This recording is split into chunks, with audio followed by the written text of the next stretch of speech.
কথা আছিল 6 মাহৰ ভিতৰত কোচ ৰাজবংশীসকলক জনজাতিকৰণৰ মৰ্যাদা প্ৰদান কৰা, কিন্তু অসমত 6 মাহ উকলি কেন্দ্ৰত 10টা বছৰ কাল উকলি গ'ল। বৰ্তমানো অসম ৰাজ্যত 10টা বছৰ কাল উকলিবলৈ আৰু কেইমাহমান বাকী আছে, কিন্তু আজিলৈকে জনজাতিকৰণৰ মৰ্যাদা প্ৰদান চৰকাৰে নিদিলে।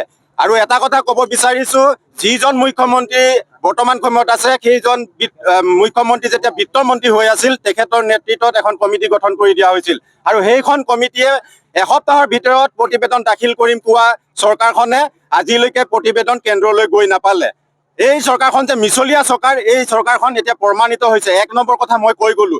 2 নম্বৰতে তেখেত 21 চনত মুখ্যমন্ত্ৰী পদত বহিয়ে তেখেতে ক'লে মিডিয়াৰ আগত যে 6 জনগোষ্ঠীক জনজাতিকৰণ দিলে অসম জ্বলিব। আমি সেই কথাটো ধিক্কাৰ দিছিলোঁ। এজন মুখ্যমন্ত্ৰীয়ে তেনেকুৱা কথা ক'ব নালাগে। তেখেতৰ কথাত স্পষ্ট হৈ পৰিছিলে যে 6 জনগোষ্ঠীক জনজাতিকৰণ মৰ্যাদা তেখেতে দিব নোৱাৰে।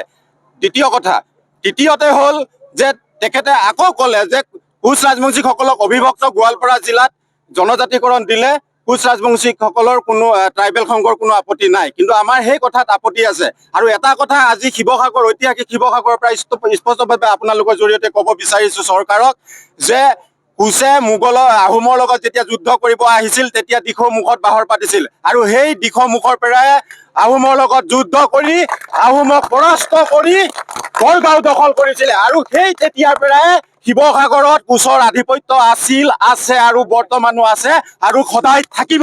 আৰু সেইকাৰণে ঐতিহাসিক শিৱসাগৰৰ পৰা চৰকাৰক সকীয়াই দিব বিচাৰিছোঁ, যদি জনজাতিকৰণ দিয়ে কোচ ৰাজবংশীসকলক তেতিয়াহ'লে সমগ্ৰ অসমতে কোচ ৰাজবংশীসকলক জনজাতিকৰণ দিব লাগিব।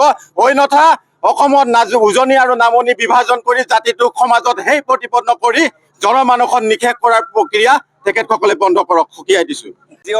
আজিৰ পৰা কোচ ৰাজবংশী জনগোষ্ঠীৰ ন্যায্য দাবী জনজাতিকৰণৰ ওপৰত ঐতিহাসিক শিৱসাগৰৰ পৰা বৰ্ডিং ফিল্ডৰ পৰা আমি এক গণগৰ্জনৰ কাৰ্যসূচী আমি হাতত লৈছোঁ।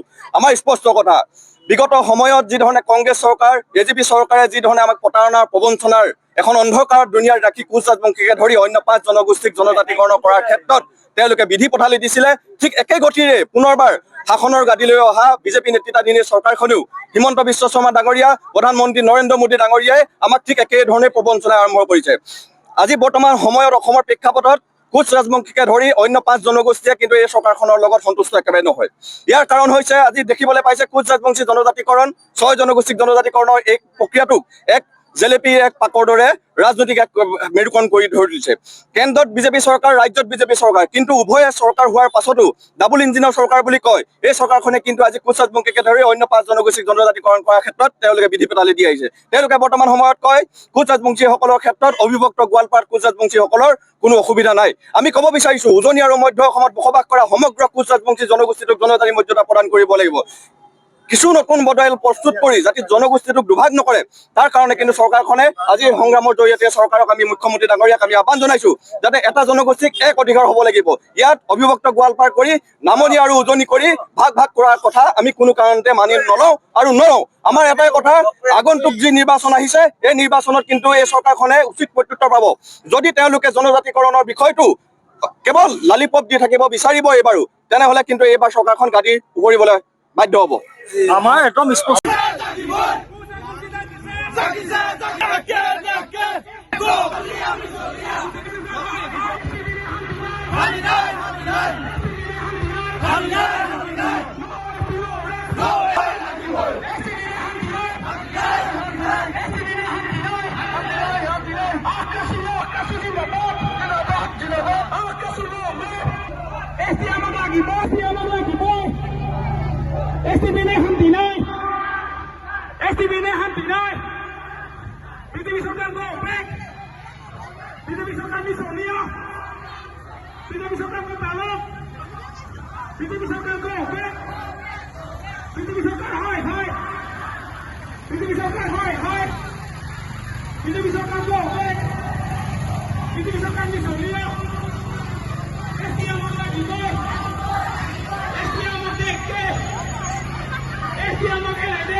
যিকোনো খবৰৰ বাবে যোগাযোগ কৰক 7099017330 লগতে 7099017110 নম্বৰত।